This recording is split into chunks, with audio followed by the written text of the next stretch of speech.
안녕하세요. 저는 경기도에 살고 있는 여자입니다. 중년의 때 저는 지금 인생에서 가장 치열하게 일을 하면서 사는 시기를 보내고 있죠. 하루하루 열심히 일을 다니는 피곤한 일상만 보자면 인생이 너무 길게만 느껴지는데 어느새 제가 벌써 수명의 반을 살아왔다는 생각을 하면 인생이 더덥도록 짧게만 느껴집니다. 왜 나이가 들수록 시간이 쏜살같이 가는 법이라고 옛날에 어른들이 그렇게 말씀을 하셨던 건지 비로소 이해가 되는 나이에 제가 이르렀다는 것이 또 이렇게 느껴지네요. 제 친정엄마도 그런 말씀을 종종 하십니다. 1년, 2년 전의 일은 오히려 헷갈린다고 그러세요. 그게 3년 전의 일이었는지 아니면 2년 전의 일이었는지 애매해서 얼른 답이 안 나오는데 30년 전이나 20년 전의 일은 떠올릴 때면 제법 선명하게 장면들이 많아서 놀랍다고 하시더라고요. 아주 오래된 유년 시절의 기억들에 담긴 추억들은 빛을 발하지도 않고 간직되고 있다고 하고요. 이런 걸 보면 인간의 뇌는 정말 특이한 구조를 지닌 것 같지 않나요? 왜 그렇게나 오래된 기억이 마치 어제 일처럼 어제의 내가 내일을 걱정하지 않고 마냥 행복하게 뛰어놀았던 어린아이였던 것처럼 왜 느껴지고는 하는 걸까요? 그 경험들에 담긴 기분, 함께 딸려오는 소중했던 감정들, 그런 것들이 어쩌면 기억의 기능 또한 좌지우지하는 것일지도 모르겠네요. 저희 친정엄마가 유년 시절을 보내셨던 그 시대는 제가 어렸던 그때와는 완전히 달랐죠. 둘 다 똑같이 컴퓨터 전자시대가 도래하기 전이기는 하지만 사람들의 사는 모습, 그 수준 차이가 극명했으니까요. 엄마의 어린 시절만 하더라도 다 같이 못 살았던 때였어요. 그리고 외가 집안은 특별히 더 힘들게 살고 있었습니다. 엄마가 5남매 중에서 둘째이세요. 첫째가 큰 외삼촌, 셋째가 작은 외삼촌, 넷째와 다섯째 막내가 이모들이었고요. 자식들이 다섯 돈도가 되어서 많은데 마지가 그런 와중에 아들이면 어떻겠어요. 서열이 완전하게 견고히 굳어지는 것일 테죠. 외할머니, 외할아버지 모두 당연하다는 듯이 큰 외삼촌을 밀어주고 위해주고 그렇게 하셨다고 합니다. 장남 대우를 해주셨던 것이죠. 없는 형편이지만 장남에게는 최대한 지원을 해주려고 하셨고요. 그러나 큰 외삼촌은 쉽게 말해서 망나니 같은 분이었어요. 가족들의 기대를 아주 많이 배반하셨죠. 기껏 중학교에 보내놓았더니 그때부터 불량한 행실을 보이며 가족들에게 실망감을 선사하셨던 분이 바로 큰 외삼촌이었다고 합니다. 아버지하고 어머니가 나한테 그렇게만 해주시면 나는 오빠보다 더 잘할 자신이 있는데 오빠는 되지만 왜 나는 안 된다는 걸까? 나도 딸이 아니라 아들로 태어났으면 얼마나 좋았을까? 큰 외삼촌이 뻔뻔한 모양새로 가족들에게 실망감을 안겨드릴 때마다 엄마는 속으로 많이 씁쓸하였다고 해요. 엄마는 어려서부터 온갖 집안일이든 농사일이든 다 솔선수범을 해야만 하는 자식으로 키워진 바였거든요. 엄마 나이 고작 6살. 그때부터 작디 작은 고사리 손으로 각종 잡일을 시작하셨다고 합니다. 그때부터 이미 온갖 심부름을 다녀오셨다고 하더라고요. 그때는 뭣도 모르고 그렇게 사셨으나 그렇게 사셨던 일들이 전부 나중이 되어서 되짚어보면 전부 다 서러움에 눈물이 날 수밖에 없는 그런 기억들로 남게 되었죠. 엄마는 두고두고 서러워하실 만했습니다. 그 어린 나이에 뭘 한다고 대체 무슨 힘이 있다고 온갖 시키는 일은 다 해야만 했다는 걸까요? 게다가 동생들 돌봐야 했습니다. 밑으로 동생만 셋, 게다가 전부 성한 것도 아니었습니다. 셋째인 작은 외삼촌은 간지를 안고 계셨거든요. 의학이 발달하고 정보가 넘치는 요즘 시대라야 간질이라는 이름이 덜 무거운 것이지. 그때 당시에는 쉬쉬하고 숨기고 걱정을 계속할 수밖에 없었던 것이라고 엄마가 그러시더군요. 하필이면 작은 외삼촌이 간지를 앓고 계셨어요. 아주 어렸을 적에는 안 그러셨는데 9살 무렵 때였다고 하던가 그때부터 간질 증세가 처음 나타나더니 그게 시작이었다고 합니다. 청척병력이었죠. 잘 사는 부잣집에 간질 환자가 발생해도 골치 아픈 판국에 식구들 많고 가난하고 집은 좁아 터진 그런 가정 안에서 환자가 나타난 것이었으니까요. 그런데다가 외할머니께서는 애를 건강하지 못하게 낳아서 그렇다는 어른들의 수군거림과 비난도 지적을 듣게 되셔서 무척 힘드셨다고 합니다. 자식이 그렇게 된 것만으로도 속상한 와중에 온갖 비난까지 듣게 되셨으니 그 속이 오죽했을까요? 그러니 책임감 강하고 뭐든 척척 알아서 잘해내는 장녀의 역할이 더더욱 중요해진 것이었죠. 내가 정신 바짝 안 차리면 까딱 내 동생들은 굶어 죽을지도 몰라. 내가 열심히 해야지. 학교 다니면서 공부하고 싶은데 일 다니면서 돈이나 번다고 슬퍼하면서 우는 소리도 하는 것도 그만하자. 내가 돈을 안 벌면 누가 벌 거야? 내 동생들이라도 내가 못 누린 것들을 누리게 해줘야지. 어느 날 작은 외삼촌이 길에서 발작을 일으키셨고 그날 공교롭게도 막내 이모가 고열에 시달리며 정신을 못 차리고 끙끙 앓아 놓으셨다고 합니다. 막내 이모는 몸이 약한 분이셨거든요. 선천적으로 그러셨다고 하고요. 왜 당신만 이렇게 힘들게 고생을 해야 하는 건가? 사춘기 나이에 접어들어서 그걸 고뇌하며 서러워하고 계셨던 엄마는 두 동생들에게 한꺼번에 그런 일이 벌어지자 그날 문득 정신을 확 차리셨다고 합니다. 앞으로 죽었다 생각하고 그냥 돌진만 하기로 정하신 것이었죠. 그 바탕에는 외할아버지와 외할머니 두 분이 엄마를 향해 네가 잘해줘야 한다고 끊임없이 옛날부터 세뇌하던 말씀을 해오신 게 있었고요. 엄마에게 심어진 책임감인지 사명인지 모를 것이었습니다. 아무튼 엄마는 그런 의무를 지고 계신 분이었어요. 능력이든 성격이든 뭐 하나 잘난 것도 없고 괜찮은 구석도 없는 큰 외삼촌을 대신해서 모든 걸 해내야 하는 자식이었죠. 큰 외삼촌은 군대에서 다사다난한 일을 겪으셨고 그 결과 한쪽 다리를 미세하게 절게 되셨습니다. 군대에서 잘못 맞은 것에 후유증이었죠. 가뜩이나 성격이 좋지 못했고 세상 비관이나 남 탓을 하는 것에 도가 트셨던 분이 큰 외삼촌이셨는데 그런 일까지 겪으셨으니 비극이 도래한 것이었습니다. 군대를 다녀오신 후 큰 외삼촌은 술을 그렇게나 찾기 시작하셨고요. 외할아버지와 크게 마찰을 빚기도 하였습니다. 야 이놈아, 너는 대체 언제나 돼야 정신을 차릴래? 도대체 언제쯤 제대로 사람 구실을 할 거야? 간섭 마시고 아버지나 잘하세요. 본인 인생이나 잘 챙기시라고요. 뭐라고? 이놈아, 너 지금 뭐라고 그랬어? 본인 인생이나 잘 챙기라고? 내가 그러고 싶어도 니놈 때문에 그러지를 못하고 있다. 자기 손으로 돈 한 푼도 똑바로 못 벌고 할 줄 아는 것도 없고 뭘 하고 싶은지 그런 것조차 알지 못하고 그저 하루하루 쓸모없게 숨만 쉬고 술이나 범하시면 그만인 그런 니놈 때문에 내가 내 인생이나 잘 좀 챙겨보고 싶어도 도통 그럴 수가 없다 이 말이야. 니놈이 그 대가리로 생각이라는 걸 할 줄 안다면 내 앞에서 이럴 수는 없는 거야. 아 진짜 시끄러워 죽겠네. 술맛 떨어지게 싫어. 그렇게나 분하시고 할 말이 많으시거든. 이제 그만 사시죠. 그만 살고 황천길 떠나셔야 분한 것도 없어지고 시끄럽게 떠들어도 누구 하나 뭐라고 안 하고 좋은 거 아닐까요? 아버지, 제 생각에는 아버지가 너무 오래 사셨어요. 그 자식들한테 물려줄 재산도 없고 인생에서 읽어놓은 것도 없으시면서 뭐가 그렇게 당당하셔서 어깨 쫙 펴고 사시는가 모르겠네요. 그냥 이쯤 사시죠. 슬슬 가실 준비나 하세요. 술병 나발을 부시던 큰 외삼촌이 그런 식으로 신랄한 조롱을 하셨습니다. 외할아버지께서는 크게 분노하신 나머지 뒷목을 잡고서 쓰러지셨고요. 이게 대건절 무슨 상황이냐며 외할머니께서 울부짖으셨으나 큰 외삼촌은 눈 하나 깜빡하지 않으셨다고 합니다. 아무것도 안 보이고 안 들리는 것처럼 그저 술병 나발을 불어가셨죠. 술이 완전히 이성을 집어삼키고 몸을 지배하고 있었던 것입니다.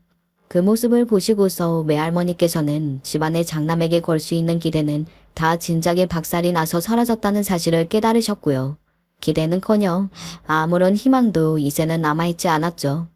술에 잡아먹히신 큰 외삼촌은 이제 민폐를 넘어선 괴물 같은 존재였습니다. 가뜩이나 쪼들리는 형편인데 외할아버지마저 그때 잠시 병원 신세를 지셨으므로 엄마는 망연자실하셨죠. 그게 다 결국은 돈이었으니까요. 큰 외삼촌이 그렇게 주둥이에 끼고 사시게 된 술, 그것 또한 돈이었죠. 전부 다 돈이었고 그건 가만히 앉아 있어서는 절대 생기는 게 아니었습니다. 두 발로 움직이고 땀을 흘리며 뛰어야 벌어지는 대가였어요. 그 대가를 얻어내는 것은 언제나 엄마였습니다. 집안의 넷째인 이모가 엄마에게는 그나마 위안을 안겨주는 존재였다고 해요. 넷째 이모가 뭘 잘하셨거나 잘나셨던 것은 아니었죠. 다만 평범하셨다고 해요. 평범한 성격에 평범한 성적. 그런 것만 하더라도 엄마는 안심을 하실 정도였던 것입니다. 망나니 첫째, 간질환자 셋째, 몸이 원체 약한 막내 다섯째까지. 엄마는 집안 생각만 하면 목이 졸려오는 듯 숨이 막히셨다죠. 그 틈에서 넷째 이모라도 계셨기에 망정이었던 거예요. 엄마가 아니었다면 넷째 이모는 학업을 길게 잊지 못하셨을 것입니다. 엄마가 돈을 버시면서 넷째 이모가 학교를 더 다녀야 한다고 외할머니께 강력히 주장을 하셨거든요. 그래서 넷째 이모가 고등학교까지 나오실 수 있었다고 해요. 넷째 이모는 여상을 나오신 뒤에 바로 취업을 하셨고요. 그때가 되어서야 비로소 엄마가 한시름 놓고 한숨을 돌리실 수 있었다고 해요. 치열하게 멈추는 법 따위 모르고 쉬는 법도 없이 그저 묵묵하게 무식하게 앞만 바라보며 매일같이 공장에 나가 일을 해오셨던 엄마가 그제야 허리를 펴고 하늘을 올려다보셨다고 합니다. 아, 요새 하늘이 이랬구나. 그새 벌써 또 한 번의 계절이 바뀌어 있었구나. 내가 매일 똑같이 그렇게 사는 동안 계절은 많이 바뀌었고 나 또한 공장에 틀어박힌 채로 나이만 먹어갔구나. 허무하고 부질없는 것 같다는 소리는 절대로 하면 안 되겠지. 내가 아니었다면 우리 가족은 더 힘들었을 테니까. 어쩌면 못 버텼을지도 모르는 일이니까. 그래, 내가 고생하기를 잘한 거야.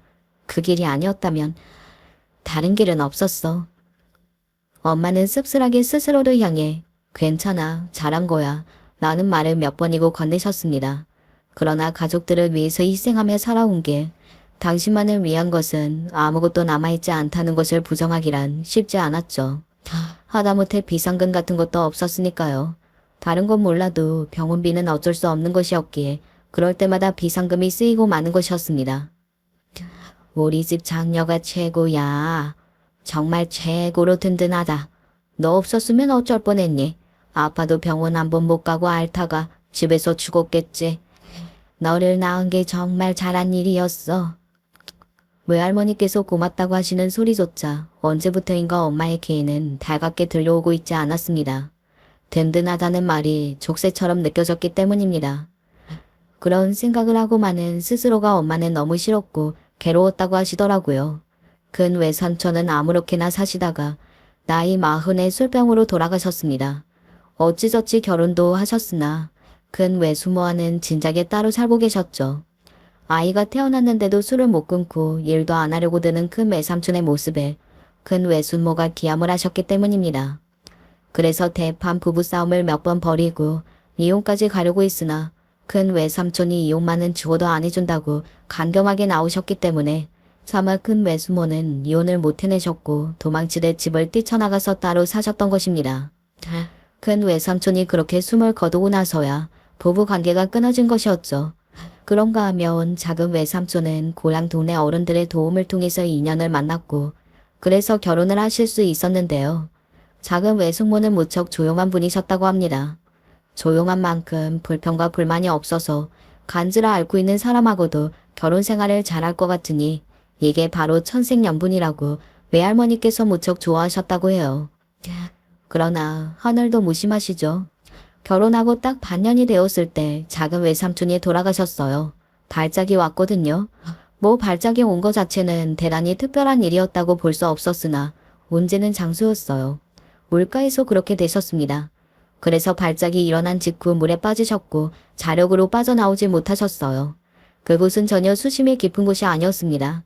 아주 어린 아이가 아니라면 무조건 빠져나올 수 있는 깊이였는데 하필이면 그때 발작이 심하게 오는 바람에 그대로 그 깊지도 않은 물에 빠지신 채로 돌아가셨어요. 작은 외삼촌이 큰 외삼촌보다 먼저 그렇게 돌아가셨거든요. 셋째 자식의 죽음으로 외할아버지께서는 극심한 충격을 받으셨고 그 후로 정상적인 생활을 못하시다가 장남마저 그렇게 되자 금방 돌아가셨습니다. 큰 외삼촌이 세상을 떠나시고 단 3주 만에 외할아버지께서도 돌아가신 것이었죠. 외할머니께서는 스트레스를 하도 받으셔서 얼굴이 완전히 상해버렸고요. 몸이 약해서 무리하여 일을 다니실 수 없는 막내 이모가 외할머니와 사셨습니다.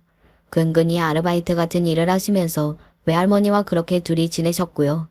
동네 사람들도 외가 집안 사정을 다 알았기 때문에 그래서 막내 이모가 조금씩 일을 할 수 있도록 사정을 봐주었던 것으로 압니다. 굳이 그렇게 짧게 일을 하는 근무자는 필요 없었지만 일부러 고용을 해준 것이었죠. 넷째 작은 이모가 그래도 정말 평범하게 사셨습니다. 뭐 하나 특출나지 않아도 평범하게 지내는 것만으로도 엄마에게 미안을 안겨주셨던 분답죠. 넷째 이모는 평범하게 직장을 다니시다가 2살 연상의 이모부를 만나셨는데 마찬가지로 평범한 직장인이셨습니다. 넷째 이모는 딸 하나 아들 하나 이렇게 낳고 사셨고요. 저하고 어렸을 적에 무척 친하게 어울려 놀고는 했었던 사촌 동생들이랍니다. 초등학생 때 방학이 되면 아예 넷째 이모 댁으로 가서 제가 방학 내내 머무르고는 했었어요. 그럴 때면 제가 사촌 동생들을 이끌고 대장 놀이를 하며 하루하루를 보냈었고 방학이 끝나갈 무렵이 되어서야 다급하게 방학 숙제를 몰아서 했던 그런 추억들이 있네요. 둘 다 성격들이 좋았습니다. 어릴 적에 무척 귀엽기도 했었고요. 사춘기를 지나면서부터는 그 녀석들이 이제 다 컸답시고 틱틱거리기나 하고 완전히 변해버렸지만 그 이전까지는 정말 스스럼 없이 어울려 놀았었네요. 사춘기 나이 때부터 어색해졌었다가 다시 성인이 되고 난 이후에는 점점 연락을 하면서 그렇게 자연스러운 관계를 유지하게 되었고요. 사촌이지만 거의 친동생들처럼 저는 그렇게 여겼던 것 같아요. 넉살 좋은 이모부는 저한테 무척 잘해주셨고 저는 그게 특히나 좋았죠. 사촌 동생들과 함께 어울려 놀면서 이모부가 마치 저의 친아빠인 것처럼 느껴질 때도 있었기에 저는 어쩌면 그런 부분에 매달렸던 것일지도 모르겠습니다. 저에게는 아빠가 없었기 때문입니다. 아빠라는 존재는 단 하나의 사진 한 장으로만 만나볼 수 있는 존재였어요. 기억도 가물가물한 아주 어렸을 적에는 저에게는 왜 남들이 다 있는 아빠가 없는지 그걸 이해할 수 없었죠. 그래서 어딘가에는 아빠가 존재하는 거라고 막연히 그렇게 생각을 하고 있었다가 조금 더 자란 후에야 이해하게 되었습니다. 엄마, 나는 왜 아빠가 없어요? 다른 집들은 다 아빠가 있는데. 아빠가 있는 집들이 훨씬 많겠지만 없는 집들도 있는 거야. 바로 우리 집처럼. 그래도 아빠가 없는 건 이상해요. 우리 가영이는 아빠가 있었으면 좋겠어? 이렇게 엄마가 있는데도? 네, 당연하죠. 엄마랑 아빠는 다른 거잖아요. 그러니까 나도 아빠가 있었으면 좋겠어요. 이모부가 우리 아빠였으면 얼마나 좋았을까? 어머나, 우리 가영이가 그런 생각까지 하고 있었다는 말이야? 가영아. 그런 마음이 들 수는 있겠지만 그렇다고 해서 이모부가 아빠였으면 좋겠다는 소리는 절대로 하면 안 돼. 엄마 앞에서는 아무 얘기나 다 해도 되니까 괜찮은데 다른 데 가서는 절대 하지 않기야. 알았지? 손가락 걸고 꼭꼭 약속하자. 알았어요. 근데 아빠는 정말로 어디 있어요? 엄마는 저에게 새끼손가락을 내미시려다가 멈칫하고는 그 손으로 하늘을 가리키셨었죠. 저는 그제야 제가 더 어렸을 적에도 몇 번 아빠의 행방에 대해 엄마에게 여쭈어 봤었고 똑같은 답변을 받았었다는 걸 기억해냈었고요. 아빠는 저기에 있어. 별이 되어서 우리를 지켜보고 있는 거야. 우리 가영이가 얼마나 잘하고 있나. 이런 것도 다 아빠가 지켜보고 있는 거다. 저는 실없이 피식 웃으면서도 이윽고 저를 향해 내밀어졌던 엄마의 새끼손가락에 손순이 저의 새끼손가락을 걸었더랬죠. 그 당시에도 저는 아직 어렸으나 그래도 그 이전보다는 더 자란 상태였으나 이제 많이 자란 만큼 더 이상은 아빠가 어디에 있는지 이런 뻔한 질문을 엄마에게 묻지 않겠다고 다짐했었고요. 엄마와 저는 단둘이 살았고 너무 당연한 이치를 다시 따라보자면 일을 해야 돈이라는 게 벌렸습니다. 돈이 없으면 생활을 할 수가 없었고요. 엄마는 돈을 벌러 다니시느라 바빴습니다. 식당 일을 하셨다가 공장 일을 하셨다가 그 다음에는 지인의 소개를 통해서 어떤 복지시설에서 일을 하게 되셨습니다. 엄마가 복지시설에서 일을 하게 되셨을 때 날아갔듯이 기뻤던 게 기억이 나네요. 왠지 엄마가 번듯한 직장을 가지게 되신 것만 같았거든요. 마음 같아서는 친구들에게 다 떠들면서 자랑을 하고 싶었답니다. 아빠가 안기시는 것은 한때는 콤플렉스였고 한때는 부끄러움이자 민망함이었으나 그런 시기가 지나고 나자 이제는 아무렇지 않은 사실이 되어 있었습니다. 무엇보다 엄마가 자랑스럽고 존경스러운 분이었으니까요. 엄마는 게으름, 나태함과는 거리가 먼 분이었죠. 그러면서도 제법 간단히 있으셨고 경고망동하지 않으셨습니다. 쉽게 큰 소리를 내시는 법이 없었고요. 엄마가 워낙 괜찮은 인물로 비쳤으니 주변에서 재혼이라는 이야기를 종종 꺼내 들었던 것이겠죠. 하지만 엄마는 생각이 없는 듯 하였습니다. 엄마, 혹시 나 때문에 재혼 안 하시는 거면 안 그러셔도 돼요. 난 전혀 상관없어요. 아니야, 가영아. 엄마는 정말로 누구를 다시 만나볼 생각이 없어서 그래. 왜요? 주변에서 어른들이 참견하면서 다들 그러잖아요. 인생은 길다고. 혼자 살기에는 너무 긴 인생이니까 나중에 늙었을 때를 대비해서라도 누구를 만나서 옆에 둬야 한다고. 그러던데요? 엄마는 정말 재혼 안 하셔도 괜찮아요? 혹시 나 때문에 엄마가 계속 혼자인 걸까봐. 솔직히 그게 신경 쓰이고 죄송했어요. 아이고, 우리 가영이가 그랬구나. 엄마는 이미 엄마의 인생에서 해볼 수 있는 사랑은 다 해봤다고 생각해. 이제는 그냥 남은 인생을 혼자 조용히 느긋하게 보내고 싶을 뿐이야. 우리 예쁜 딸, 가영이가 있는데 뭐가 외롭고 심심하겠어. 안 그래? 엄마가 저를 향해 밝게 웃어주셨으나 저는 혹시라도 그 웃음 너머에 제가 모르는 사정이 있을까봐 염려가 되었던 것 같아요. 엄마는 딸인 제 눈에만 괜찮은 사람인 것 같지 않은데 이런 분이 저 때문에 재혼도 못하고 일만 다니면서 그렇게 지내시는 것 같아서 속상하더라고요. 그러나 재혼 생각이 없다고 못을 박으신 엄마의 마음을 제가 함부로 어쩔 수 없는 노릇은 아니었죠. 그래서 엄마에게 정말 잘하는 딸이 되어야겠다고 마음을 먹었던 듯 싶어요. 엄마에게 있어서 자랑스러운 딸이 되어드리고 싶었네요. 어렸을 적에는 사촌 동생들과 어울려 지내면서 속으로는 나도 얘네들과 친남매였으면, 나도 이 집 자식이었으면 이렇게 생각했을 때가 있었고, 더 자라서는 엄마의 자랑거리가 되어야지 라는 게 저의 목표였습니다. 엄마가 아니라 이모와 이모부의 자식이었으면 하고 바랐던 과거가 있었기에 되게 스스로 찔리고 죄송해서 더 그런 마음가짐을 가졌던 것 같기도 하네요. 중학교 때 공부를 그럭저럭 했었고 공부 잘하기로 유명한 명문 여자고등학교에 진학을 했었습니다. 성적으로 합격 유무가 갈렸었고 저는 턱걸이로 입학을 했었죠. 그리고 곧 충격을 받았어요. 첫 시험이 끝나고 결과를 받아봤는데 제가 반에서도 전교에서도 등수가 최하위권이었거든요. 성적표를 가방에 아무렇게나 쑤셔 넣은 채로 그날 귀가하면서 눈물을 찔끔 흘렸었죠. 제가 아무 말도 안 했고 표정 관리도 제대로 하고서 집에 들어갔건만 저를 보신 엄마는 단박에 제가 평소와 다르다는 걸 눈치채셨습니다. 가영아, 학교에서 무슨 일 있었어? 아니에요. 일은 무슨요. 별일 없었어요. 학교가 맨날 똑같죠. 아닌데, 얼굴에 별일이 있었다고 쓰여 있는데, 응? 무슨 일이야? 엄마한테 말을 해봐. 괜찮으니까. 그게 사실은 오늘 성적표가 나오는 날이었거든요. 생각보다 너무 못 나와서 너무 충격이고 쪽팔리고 그래서 그냥 우울했어요. 엄마한테도 죄송해요. 그랬구나. 하지만 가영아, 엄마한테 죄송해할 거 없어. 엄마는 우리 가영이가 공부를 누구보다 잘하는 그런 딸이기를 바라는 게 아니라 즐겁게 학교 생활 잘하고 친구들 많이 사귀고 건강하고 그런 딸이면 바랄 게 없어. 속상하고 울적한 제 마음을 그때도 엄마는 너무나 잘 알아주셨죠. 엄마가 너무 인자하고 따스하게 말씀을 해주시니까 오히려 저는 더 죄송하고 면목이 없어지기도 했던 것 같아요. 이런 엄마에게 걸맞은 수준 높은 딸이 되어드리고 싶었습니다. 한계까지 도전해보겠노라 마음을 먹었던 것은 그때의 일이었습니다. 텔레비전에서 보면 하도 공부를 많이 해서 코프이를 쏟기도 하던데 어디 그게 정말인지 내가 한번 체험해보자. 각오를 다진 저는 대학 몇 군데를 목표로 정하고 공부만 했습니다. 명문 여고였기 때문에 확실히 시간이 지날수록 분위기가 차분해지고 다들 학업에만 매진하더라고요.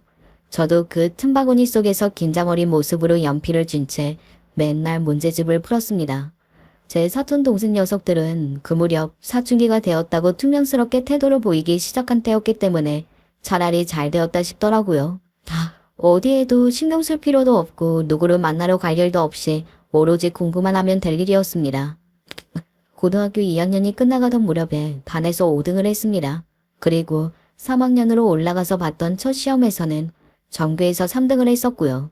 다들 저보고 인간 승리라고 있었는데 그 별명이 싫지 않았네요.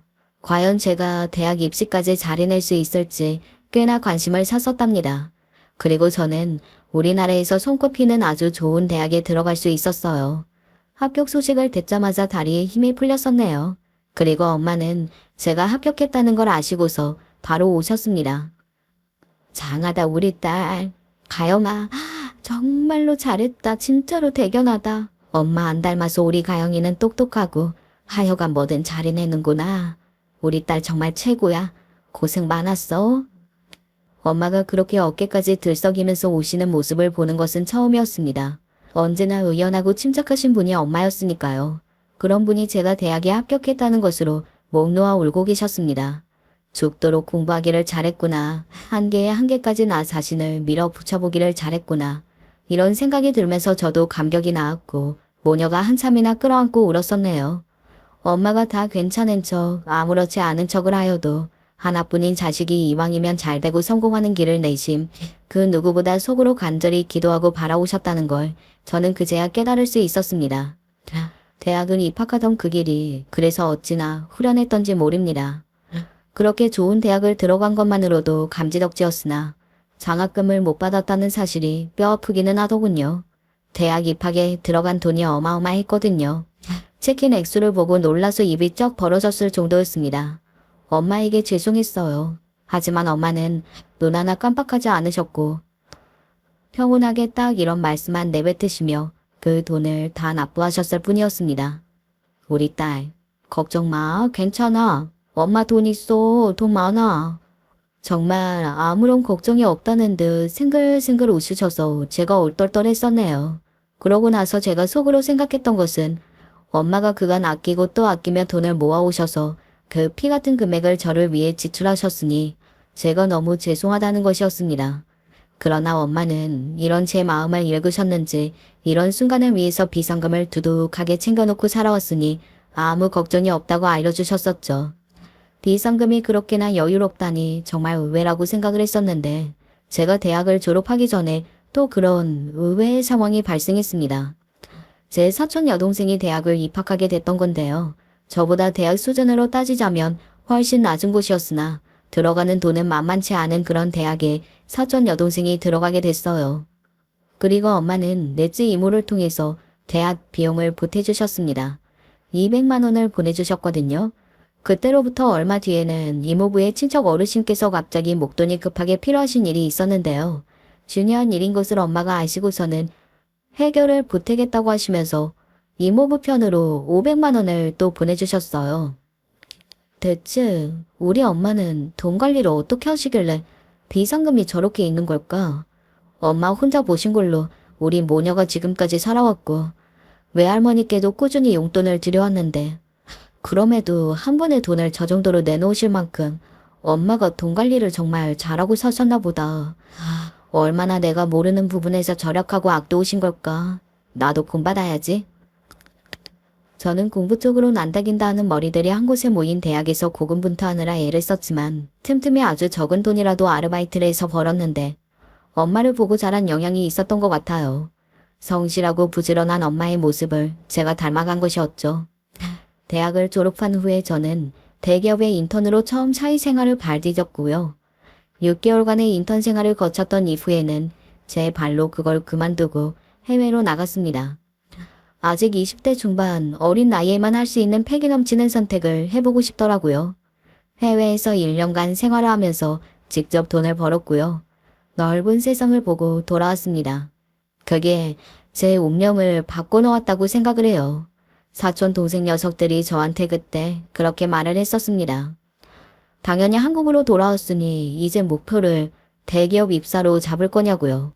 그게 최선의 선택이자 유일한 해답인 것처럼 사촌 동생들이 저한테 말을 했지만 제 마음은 그 소리를 들으면서 조금도 동하지 않고 있었습니다.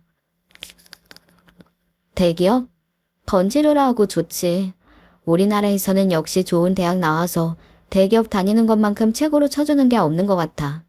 하지만 내가 외국에서 살면서 문득 들게 된 생각인데 내가 너무 그동안 남들의 기준에서 살아온 건 아닐까 싶더라. 남들의 시선과 평가를 나도 모르게 너무 의식을 해왔던 것 같아. 이제는 내가 진짜로 좋아하고 잘하는 분야가 무엇인지, 내가 조금 더 행복하고 즐겁고 보람되게 다닐 수 있는 직장이 어디일지 그런 걸 고민을 해봐야 할 것 같아. 저의 덤덤한 대답을 듣고 나서 사촌 동생들이 놀라 입을 쩍 벌렸습니다. 자랑스러운 딸이 되겠다며 무조건 명문대와 대기업을 고집할 때는 언제이고 사람이 왜 이렇게 변했냐면서 너무 신기하다고 그러더군요. 저 스스로도 신기했어요. 외국에서 살아보고 새로운 경험을 해보지 않았다면 제가 그런 생각을 안 하게 됐을 것 같더라고요. 제가 이런 생각을 가지고 있다고 하자 엄마는 무척 반겨주셨습니다. 엄마는 우리 가영이가 원하는 길을 찾아서 정말 일을 다니는 보람이 느껴지는 곳으로 간다면 적극 찬성이야. 간판이고 허울이고 하는 것들은 결국 다 진짜라고 할 수 없어. 심장이 뛰어야 진짜인 거지. 엄마는 저를 신뢰 어린 눈빛으로 바라봐 주셨고 무척 대견해 주셨습니다. 새삼 엄마라는 존재에 감사함이 느껴지더라고요. 그 무렵 외할머니께서 많이 편찮으셨습니다. 막내 이모 혼자서 돌보고 감당하기엔 어려워진 상황이라 엄마가 두 분이 사시는 곳으로 가서 함께 지낼까 그런 고민을 하고 계셨었네요. 외할머니께서는 이제 사실 날이 오래 남지 않은 듯 보였습니다. 그렇기에 더더욱 엄마가 그런 결정을 내리실 참이었죠. 마침 저도 한국으로 돌아와서 새로운 일자리나 천천히 모색하면서 잘 지내고 있었으니 시기도 적절했습니다. 엄마는 외할머니와 막내 이모의 거처로 짐을 싸들고 가셨습니다. 넷째 이모는 그런 엄마의 결정을 바라보며 한숨을 내쉬셨었죠. 우리 언니는 평생을 가족 뒷바라지만 하는 것 같아. 아휴, 왜 이렇게 씁쓸하고 안쓰러운지. 가만 보면 우리 언니처럼 기고하면서도 극적인 인생도 없을 거야. 혼잣말처럼 뱉으신 말씀이었기에 제가 거기에 대고 끼어들기가 애매해서 가만히 있었지만 속으로는 그 표현이 의아하다고 생각하고 있었죠. 기고하다는 건 알겠는데 극적이라는 건 어째서일지 그게 참 궁금했었습니다. 그 안에 숨겨진 비하를 모르는 채로 저는 취업을 했고 남자를 만났습니다. 새로 들어간 회사에서 만난 남자는 아니었고요. 해외 체류 기간 동안 익힌 외국어 실력이 점점 사라지는 게 아까워서 외국어 회화를 자유롭게 나누는 모임에 들어갔다가 만난 남자였어요. 이런 표현이 조금 부끄럽습니다만 제가 한눈에 반했습니다. 말끔한 인상에 미소가 부드러운 남자였어요. 그 남자에게 여자친구가 없다는 걸 안 순간부터 제 머릿속에는 외국어는 직전이었네요. 어떻게 하면 그 남자와 잘 될 수 있을까? 이것만 궁리했던 것 같아요. 연애를 그 이전부터 2번 정식으로 해본 바 있었으나 제가 먼저 호감을 느낀 것은 이때가 처음이었습니다. 적극적으로 마음을 표현해서 결국에는 그 남자와 사귀게 되었죠. 나이가 이제 마냥 어린 것도 아니었고 저도 당연히 만나보다 더 좋아지고 확신이 생기면 결혼 이야기가 나올 거라고 여기고 있었습니다. 하지만 상대는 아니었어요. 그 남자는 저와 결혼까지 갈 자신이 없다고 하더군요. 이유를 물어봤더니 지극히 현실적인 이유 때문이라고 했습니다. 집에 빚이 있더라고요. 꽤 억울하게 생긴 빚이었고 그 충격으로 부친은 돌아가셨다고 그랬습니다. 모친은 열심히 어떻게든 잘 살아보려고 밤낮으로 일을 다니시다가 과로로 쓰러지신 후 몸에 살짝 마비 증세가 와서 그 이후로는 절대 일을 못하시도록 그 남자가 그렇게 강력히 말씀을 드리고서 자기가 열심히 돈을 벌고 있는 중이라고 하셨어요. 그 남자에게는 연년생인 여동생이 있는데 집안 사정이 이리저리 흔들리니까 심란했는지 누구한테 기대고 싶은 심정으로 남자를 일찍 만났다가 혼전 임신을 하는 바람에 좀 어린 나이에 이미 결혼을 하고 애엄마가 된 뒤였습니다. 결혼한 상대 또한 미천이 없었고요. 그래서 가난하고 쪼들리는 상태에서 여동생 부부가 아든 바든 열심히 살고 있다고 그 남자가 쓰는 숨을 지으며 알려주었습니다. 한마디로 이런 사정들이 있기 때문에 저와 결혼할 수 없다는 뜻이었습니다. 모든 게 해결되고 집안이 안정적으로 돌아가기 전까지는 절대 결혼할 수 없다고 하더군요. 자기 같은 남자하고 결혼하면 그럼 그 여자는 무슨 죄냐고 하면서 힘없이 고개를 떨구었습니다. 참 신기하게 말이죠. 그런 모든 이야기를 들으면서 제 머릿속으로는 이런 조건의 남자하고는 절대 결혼 못한다는 생각이 들었는데 마음이 너무 아팠다는 것입니다. 그 남자가 너무 안쓰럽더라고요. 제가 도와주고 싶었고 그걸 넘어서 제가 지켜주고 싶다는 생각마저 들었습니다. 그래서 저는 결혼은 꿈도 꾸지 말자거나 이쯤에서 헤어지자는 말 대신 그 남자의 손을 꼭 잡아주었습니다. 옆에 있고 싶다는 뜻이었죠. 만날수록 오히려 저는 더 결혼 생각이 강해졌던 것 같아요. 그래서 엄마에게 결혼하고 싶은 남자가 있다고 말씀을 드렸었죠. 제가 못나고 부족할 때가 많았으나 그런 제 인생에서 바라본 엄마는 한결같이 인자하고 포용력이 넘치는 분이었습니다. 자식인 저를 전적으로 믿어주는 분이기도 하셨죠. 그래서 저는 이번에도 엄마의 응원과 지지를 받을 수 있을 거라고 생각했었어요. 하지만 생각 외로 돌아오는 것은 엄마의 당혹스러움에 가득 찬 표정이었습니다. 가영아, 엄마는 우리 딸이 힘든 길은 걷지 않았으면 좋겠어. 그런 마음이기 때문에 그런 사람하고 결혼하고 싶다는 우리 가영이의 말이 너무 가슴 아프게 다가오네. 꼭 그 결혼을 해야겠니? 엄마, 세상에 완벽한 사람이 어디 있겠어요.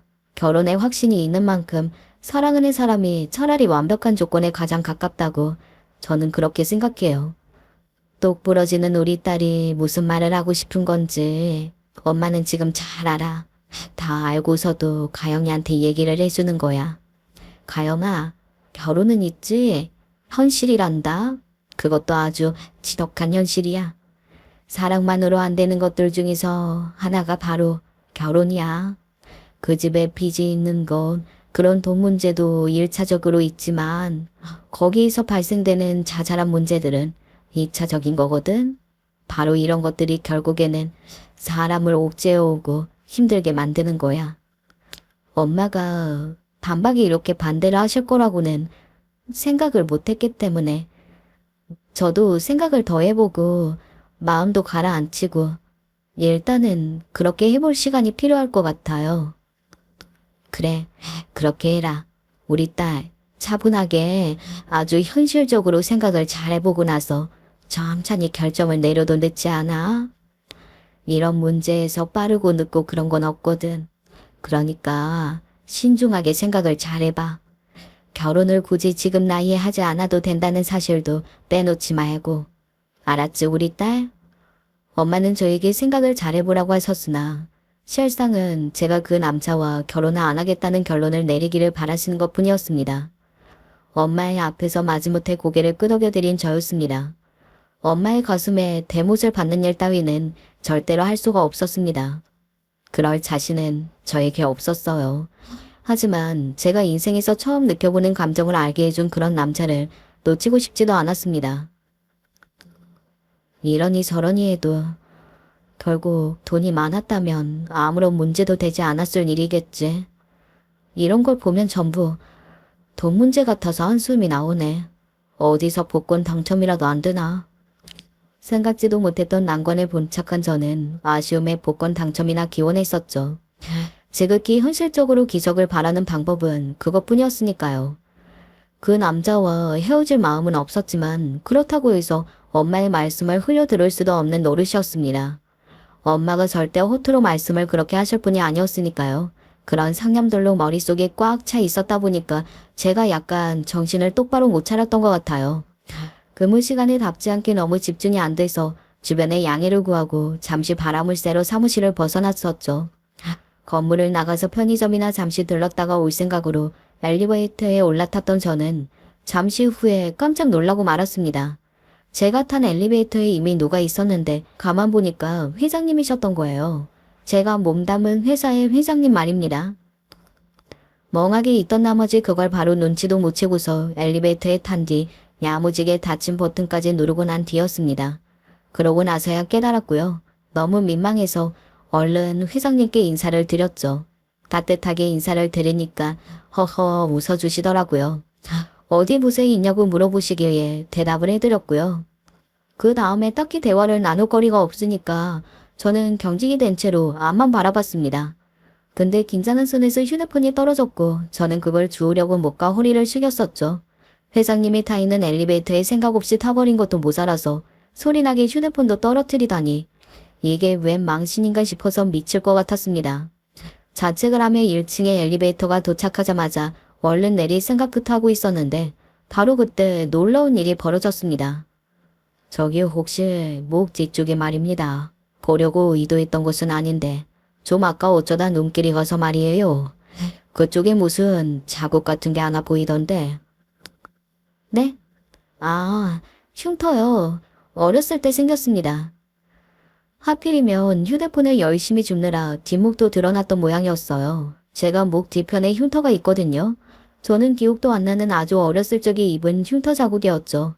그런데 회장님께서 제 대답을 듣더니 묘한 표정이 되셔서 갑자기 제 얼굴을 빤히 살펴보시는 거예요.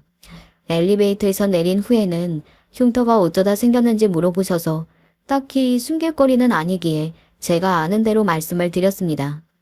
그러자 당신이 아는 사람과 연관이 되어 있는지 확인하고 싶다고 하시면서 혹시 부모님 성함을 알 수 있겠냐고 그런 사적인 질문을 해오셨어요. 회장님이신데 근무자 인적사항쯤이야 어차피 아시려면 다 아실 수 있는 거니까 저는 별 생각 없이 엄마의 성함을 알려드렸죠. 아빠는 진작에 돌아가셨다고 그랬고요. 그런데 그 순간 회장님께서 비틀거리시더니 난데없이 울음을 토하시는 겁니다. 아니, 이럴 수가 어떻게 이런 일이. 저기 회장님, 괜찮으신가요? 왜 그러세요? 내 딸, 내 핏줄을 이렇게 다시 만나는구나. 네? 그게 지금 무슨 말씀이시죠? 저는 순간적으로 회장님이 어디 편찮으셔서 헛소리를 하시는 줄 알았습니다. 하지만 회장님께서는 손으로 제 팔을 잡으신 채로 눈을 똑바로 마주친 뒤에 말씀을 해주셨어요. 당신이 제 부친이라고, 저의 친부, 제 평생 돌아가신 들로만 알고 살았던 바로 그 아빠라는 존재라고 그렇게 말입니다. 말도 안 돼요. 저희 아빠는 제가 3살 때 이미 돌아가셨다고 저희 엄마가 분명 그러셨거든요. 그리고요, 어떻게 회장님 같으신 분이 제 부친이 되실 수가 있나요? 이런 말씀 드리기 너무 민망하지만 저희 집이 썩 그렇게 잘 살지 못합니다. 지금이야 그런대로 평범하게 살지만 예전에는 더 쪼들려서 살았고요. 한 번도 돈이 넉넉했던 적은 없었어요. 저희 엄마도 너무 힘들게 자라오셨던 분이고요. 회장님과 연관이 있을 리가 없습니다. 저는 당황한 상태에서도 속사포처럼 말을 쏟아냈습니다. 절대 그럴 리가 없다는 확신으로 입을 막 나불대고 있었으나 마음 한구석은 이미 숨길 수 없이 요동치고 있었죠. 더군다나 제가 부정을 하는데도 회장님의 표정은 점점 더 저를 향해 애틋함과 지독한 후회를 드러내고 있었습니다. 이미 확신을 하신 뒤였던 것입니다. 그리고 엄마를 통한다면 단박에 진실 확인이 가능할 것은 분명했습니다. 그런 심산으로 회장님께서는 눈물 젖은 눈으로 저를 바라보시며 고개를 끄덕여 주셨고 오히려 제 쪽에서 망설이다가 엄마에게 전화를 걸었습니다. 하영아, 우리 딸이 이 시간에 웬일이야 전화를 다 하고. 지금 일하고 있을 시간일 텐데 혹시 무슨 일 있니? 엄마. 다른 게 아니고요. 제가 지금 회장님이랑 같이 있는데요. 회장님? 무슨 회장님? 혹시 회사의 회장님 얘기하는 거야? 네.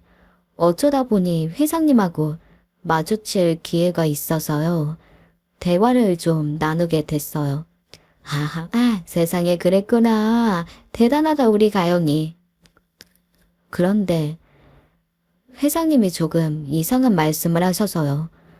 제가 회장님의 딸이라고 그러시던데요. 그리고 회장님이 엄마를 안다고 그러셨어요.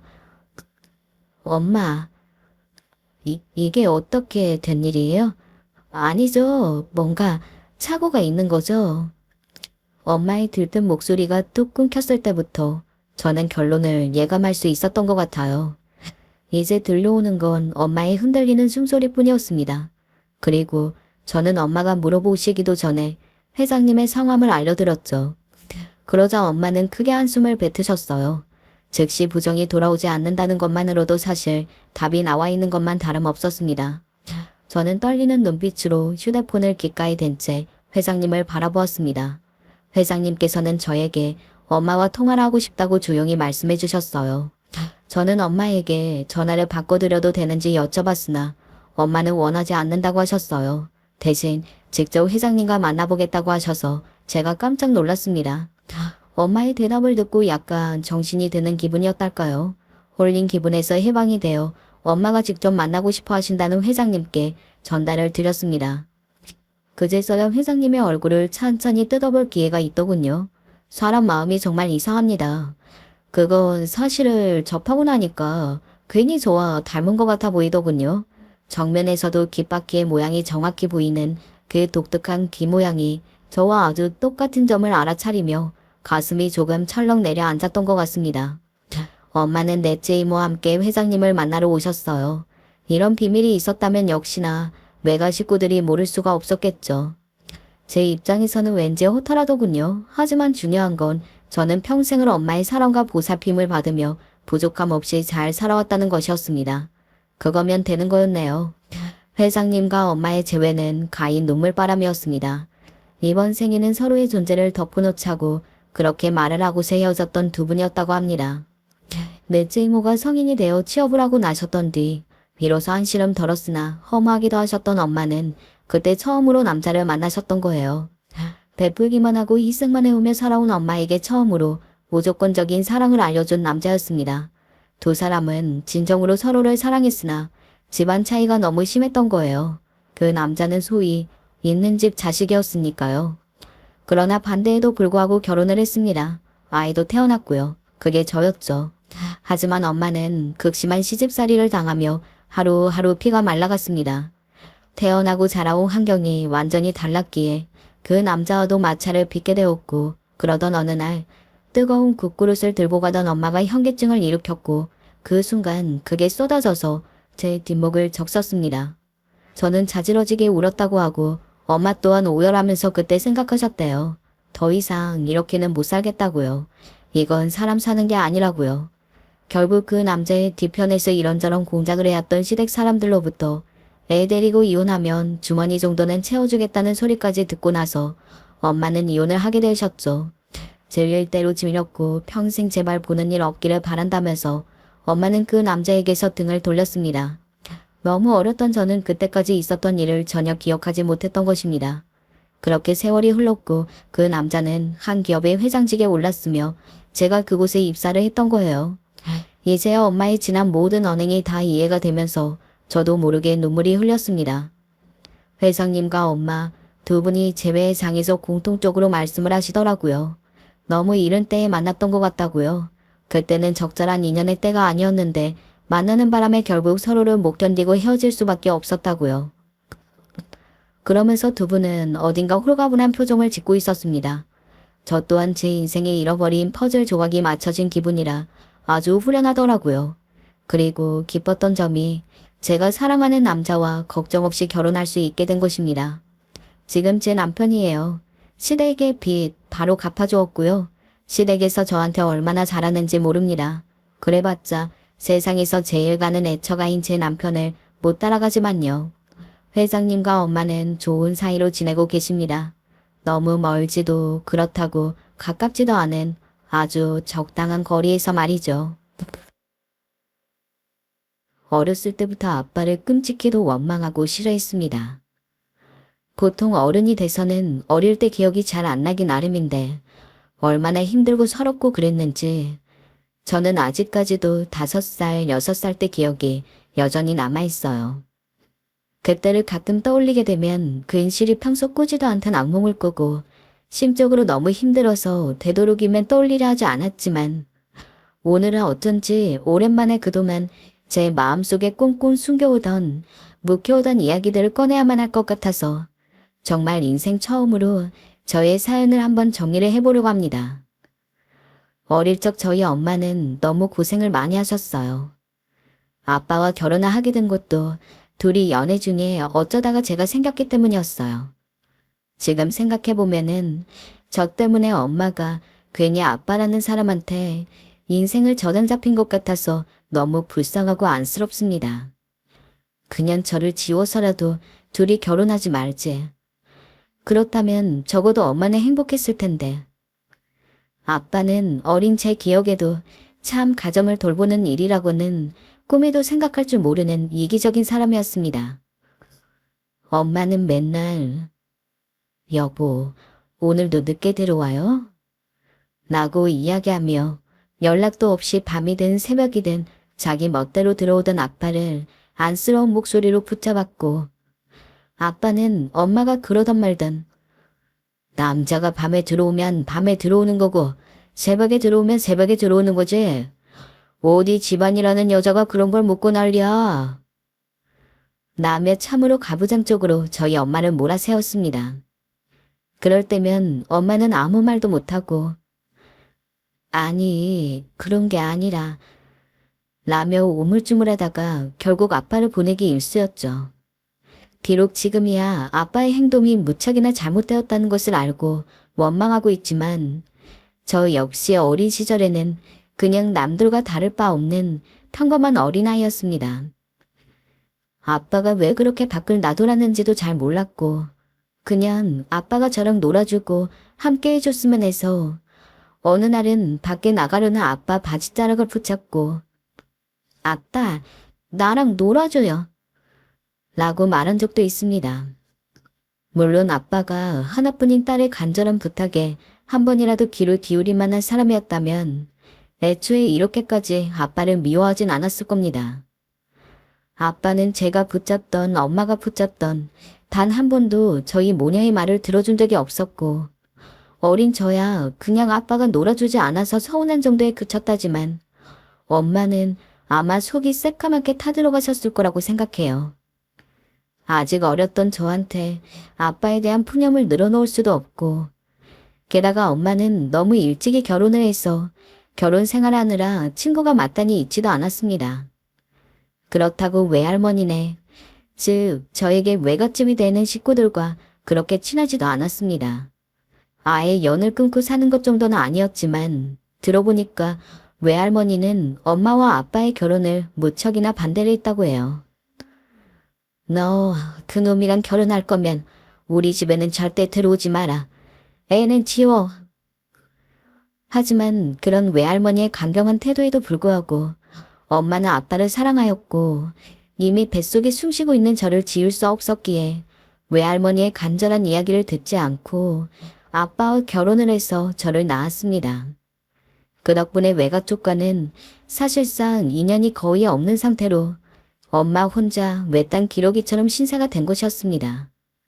그러나 엄마는 그렇게까지 해서 아빠를 선택하고 결혼했음에도 불구하고 아빠는 엄마와의 결혼을 매일매일 후회했죠.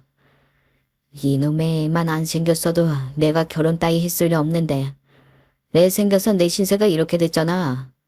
내 친구들은 다 잘 나가는데 나만 이놈의 집구석에서 이러고 있고 죽고 싶다. 진짜 죽고 싶어.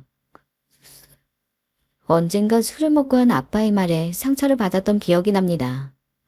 제가 그런 말을 듣는 것이 두려워 저의 귀를 막아주었던 엄마의 노력이 무색하게 아빠는 시도 때도 없이 아이가 있어서 너무 후회한다는 이야기를 자주 했고 어릴 때는 그게 구체적으로 어떤 것을 뜻하는지도 제대로 모르면서 저는 점점 자연스럽게 아빠에 대한 기대를 버렸던 것 같습니다.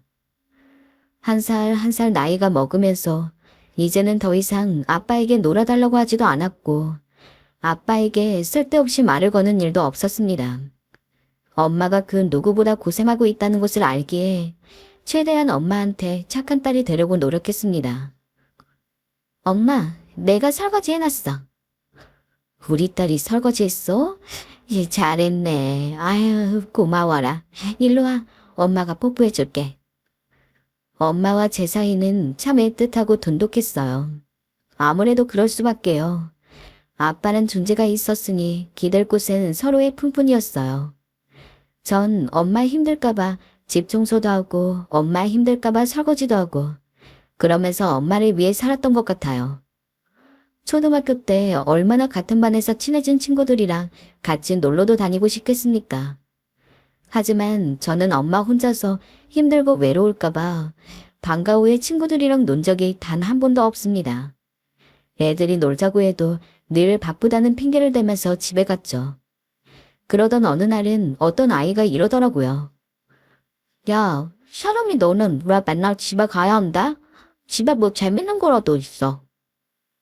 어? 아니, 그냥. 친구의 천진한 질문에 무척 당황했던 기억이 나요. 집엔 아무것도 없었어요. 근데 집안일 한다고 그 어린아이가 학교 끝나면 얼른 집으로 달려갔던 거죠. 엄마, 학교 다녀왔어요. 엄마는 제가 매일같이 본인 때문에 일찍 집에 다니는 걸 알았습니다. 그런 저에게 늘 미안하다는 말을 하셨죠. 세롬아, 엄마 위에서 빨리 안 와도 돼. 그냥 친구들이랑 놀고 세롬이 하고 싶은 거 다 해도 괜찮아. 엄마는 그게 좋아. 세롬이가 나이에 맞게 아무 걱정 없이 자랐으면 좋겠어. 하지만 저는 외려 그런 엄마를 안아주며 괜찮다고 했어요. 엄마가 저에게 미안할 것은 하나도 없다고 생각했습니다. 엄마가 아니었으면 저는 이 세상에 아예 태어나지도 못할 사람이었고, 솔직히 제가 있었기 때문에 엄마의 인생이 이렇게 망가진 것이 아닌가 싶어 제 나름대로의 자괴감도 느끼고 있었으니까요. 이게 저의 초등학교 저학년 때의 생각이었습니다. 엄마가 그 문제로 아빠에게 이야기하면서 큰 소리를 내며 싸우는 걸 잠결에 몇 번 들은 적이 있었거든요. 이상하게도 아빠가 저랑 엄마를 버리고 다른 여자와 바람을 피고 있다는데 그렇게 충격적이지 않았습니다. 내심 아빠는 그럴 만한 사람이라고 생각을 했었을까요?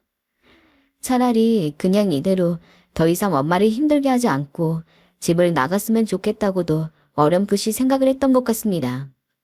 그러던 어느 날 학교에서 돌아왔는데 엄마가 울면서 방구석에 쓰러져 있더라고요. 엄마, 왜 그래? 어디 다쳤어? 세롬아. 엄마의 얼굴은 상처투성이었고 당장 병원에 실려가야 할 정도였어요. 그리고 잠시 후 아빠가 들어왔는데 잔뜩 술에 취한 얼굴로 제게 그러더라고요. 네 엄마 엄살 피우는 거니까 그냥 가만히 있어. 순간 너무 화가 나 아빠에게 대거리를 했습니다. 아빠, 경찰에 신고할 거야. 아빠 같은 사람 경찰서에 가야 해. 그런데 제 말이 아빠의 심기를 제대로 건드린 건지 아빠의 얼굴이 붉게 변했고 저도 순간 너무 무서워 뒷걸음질을 쳤어요. 다행히 엄마가 절 위해 아빠를 막아서서 만정이지. 안 그랬다면 그날 무슨 일이 있어났을진 장담도 못하겠네요. 그렇게 겨우 엄마를 부축해서 병원으로 가려 하는데 그때 아빠와 바람피고 있던 상간녀가 문 뒤에서 하는 소리가 들렸어요. 아니, 자기야. 그러니까 우리 이제 이 여자 버리고 새 살림 차리는 거 맞지? 나 자기랑 사람만 기다리고 있단 말이야. 맞지? 그렇다니까. 걱정 마. 이놈의 징그런 집구서 국 나갈 거니까. 정말 아빠에 대한 증오가 그토록 끓었던 적이 없습니다. 엄마를 이렇게 만들고 본인은 상간녀랑 하하호호 웃으며 미래 계획이나 세우고 있다니. 그때 아빠가 아니라 처음으로 짐승으로 보였습니다.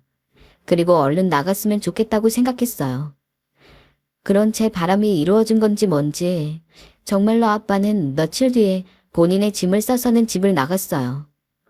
허망한 눈길로 거실을 돌아다보던 엄마가 기억이 나지만 저는 잘 됐다고 생각했습니다. 엄마도 당장은 아빠가 없어서 허전하고 그럴지언정 아빠가 평소 우리에게 잘해주던 사람도 아니었기에 금방 괜찮아질 거라고 그렇게 여겼던 것 같습니다. 하지만 그건 저의 섣부른 생각이었나 봅니다. 제가 9살이 되던 해 끔찍한 일이 일어나고 맙니다. 왜 이상하게 그날따라 빨리 집에 가고 싶었는지 모르겠어요. 원래부터도 학교가 끝나면 제깍제깍 집에 갔지만 그날은 어쩐지 평소보다 조금 더 빠르게 움직여야 할 것 같은 느낌이 왔습니다. 아직도 선명하게 기억하는데 원래 그날은 처음으로 학교 끝난 후에 집에 바로 가는 게 아니라 친구 생일 파티에 초대되어서 친구네 집에 가는 날이었어요. 친구 생일에 초대받았다고? 그러면 당연히 다녀와야지. 엄마가 용돈 줄 테니까 친구 생일 선물 예쁜 걸로 사서 다녀와라. 그리고 내일은 엄마 걱정하지 말고 너무 어두워지기 전까지는 편하게 놀다 와. 알겠어, 엄마. 아이고, 우리 딸 예쁘기도 하지. 근데 엄마, 어디 아파? 얼굴이 안 좋아. 아프긴 하나도 안 아파. 우리 딸이 있는데 엄마가 왜 아파? 엄마가 지어준 돈 몇 푼으로 문방구에서 친구 생일 선물까지 사서 엄청 기대하고 있었습니다. 근데 이상하게 학교 수업이 끝날 무렵에 갑자기 너무 집에 가고 싶더라고요. 그래서 생일을 맞은 친구한테 선물만 전해주고 너무 미안하다고 급한 일이 있어서 가봐야 할 것 같다고 말한 뒤에 종이치고 선생님이 종례를 하자마자 누구보다 먼저 밖으로 나와서는 집을 향해 끝없이 달렸어요. 학교랑 집이랑 그렇게 먼 거리도 아닌데 한 걸음이 꼭 1000걸음 같다는 생각을 하면서 집에 도착했고 문고리를 열고 들어가자마자 눈앞에 보이는 광경에 순간 아무 말도 못하고 얼어 있었습니다. 엄마. 불쌍한 우리 엄마. 엄마가 어떤 마음이었는지는 모르겠습니다. 하지만 만약에 제가 엄마였다면 딸이 최대한 이런 참혹한 광경을 느껴보게 하기 위해서 일부러 딸이 늦게 들어오는 날 극단적인 선택을 했을 것 같기도 합니다. 그래서 저는 엄마 역시 그런 마음으로 제가 친구네 생일 파티에 가기로 약속을 한 날 그렇게 거실 한복판에서 나쁜 선택을 한 거라고 생각해요. 아빠한테는 전화를 해봤자 받지도 않고 엄마가 평소 전화번호를 적어두었던 수첩을 뒤져서 평소 교류 한번 제대로 없다던 외갓집에 전화를 걸었습니다. 조금 연루한 목소리가 들리자마자 할머니, 엄마가 하며 그냥 엉엉 울었습니다. 다행히 외할머니가 저의 전화를 무시하지 않고 바로 집으로 와주신 덕분에 엄마는 거실 천장에서 내려와 바닥에 몸을 뉘울 수 있었고 그 길로 장례식을 치르게 되었습니다. 아이고, 이 불쌍한 것 어쩌면 좋니? 할머니랑 같이 가자. 할머니가 보살펴 줄게. 졸지에 고아원에 가게 될 위기에 처한 저를 외할머니가 데리고서 함께 있어 주었습니다. 외할머니는 엄마의 막무가내 결혼 이후로 엄마를 그다지 탐탁지 않게 생각했던 것은 맞으나 그렇다고 해서 부모 자식의 연을 끊을 만큼 엄마를 미워하진 않았던 것 같아요. 얼굴 한번 본 적 없지만 제 이름도 알고 있었고 엄마의 장례식을 치르는 상황에서 그 누구보다도 많이 울었던 게 외할머니였거든요. 생각보다 편했습니다. 할머니라고 부르는 것이 어색한 저에게 아무 말도 하지 않고 언제나 따뜻한 밥과 좋은 옷을 제공해 주셨으며 가끔은 정말 평범한 할머니와 손녀 사이라고 생각이 들 만큼 친근하게 대해 주셨습니다. 이거 먹어라. 아가, 잘 먹어야 키 크지? 엄마는 갔으니 이제 엄마 생각은 말고 학교만 열심히 다녀라. 알았지? 나머진 할미가 알아서 해줄 테니. 네, 할머니. 그래도 나 엄마가 보고 싶어요. 그래. 할미도 그렇다. 일로 와라, 아가. 할미가 안아줄게. 아직도 할머니가 자주 묻혀주신 깻잎조림은 기억에 많이 남습니다. 아마 외할머니가 없었더라면 엄마를 잃은 슬픔에 저는 굉장히 힘든 사춘기 시절을 보냈을 것 같은데 그래도 외할머니가 계셔서 저를 돌봐주시고 생각해주신 덕분에 비록 엄마를 잃은 슬픔 자체야 제 안에 계속해서 남아있을지언정 그 일로 인해 제 스스로를 갉아먹지는 않을 수 있었습니다. 물론 그렇다고 해서 일이 순탄했던 것만은 아닙니다. 하지만 외할머니가 갑작스럽게 돌아가신 이후로 중학교 3학년 때 급작스럽게 큰이모 집과 외삼촌 집을 전전해야 했거든요. 제가 중학생이 막 되었을 때였죠. 불과 몇 년 사이에 그나마 마음 줄 수 있는 가족을 연달아 잃은 저는 대체 이제는 나 혼자서 어떻게 살아야 할지 너무 두렵고 무서웠습니다. 게다가 할머니 장례식장에서 상복을 입고 있는 저를 보며 이모들과 삼촌들은 쟤는 누가 데려가? 남의 쑥덕거리는 소리를 들은 이후로 더욱 그랬습니다. 고아원에 가기도 무섭고 그렇다고 해서 할머니처럼 나를 사랑으로 맡아줄 사람도 없고 어떤 연유로 큰이모와 작은 외삼촌이 선택된 건지는 모르겠지만 저는 1년에 한 번씩 큰이모 집에서 살았다가 작은 외삼촌 집에서 살았다가를 반복했습니다. 이모도 그리고 작은 외삼촌도 가정이 있었기에 집에는 애들이 있었는데 정말 뭐래도 눈칫밥을 먹을 수밖에 없는 상황이었습니다. 세롬아, 너 이번 학기에 필요한 문제집 있니? 아, 저 없어요. 괜찮아요. 그래? 아마 필요할 텐데 아무튼 용돈 필요하구나 하면 말해라. 전 한 번도 그분들에게 용돈을 달라고 할 수가 없었습니다. 사실 필요한 건 당연히 많았죠. 하지만 늘 얹혀 사는 존재, 짐이라는 생각 때문에 눈치를 보느라 제가 원하는 걸 말할 수가 없었습니다. 그렇다고 큰이모나 작은 외삼촌이 저를 대놓고 면박을 주고 있던 것은 아닙니다. 제때제때 밥도 챙겨주셨고 가끔 가다가 옷도 사주시고 그랬습니다. 하지만 분위기를 봤을 때 아무리 봐도 저를 있는 그대로 반겨주는 느낌은 아니었죠. 그리고 무엇보다도 저 스스로가 너무 죄송스럽기도 했습니다. 두 분이 저를 어느 정도 잘 대해줬기 때문에 더욱 그랬어요. 그런데 나이를 먹자 외삼촌네 아이들이 저를 대놓고 무시하고 비아냥거리기 시작했어요.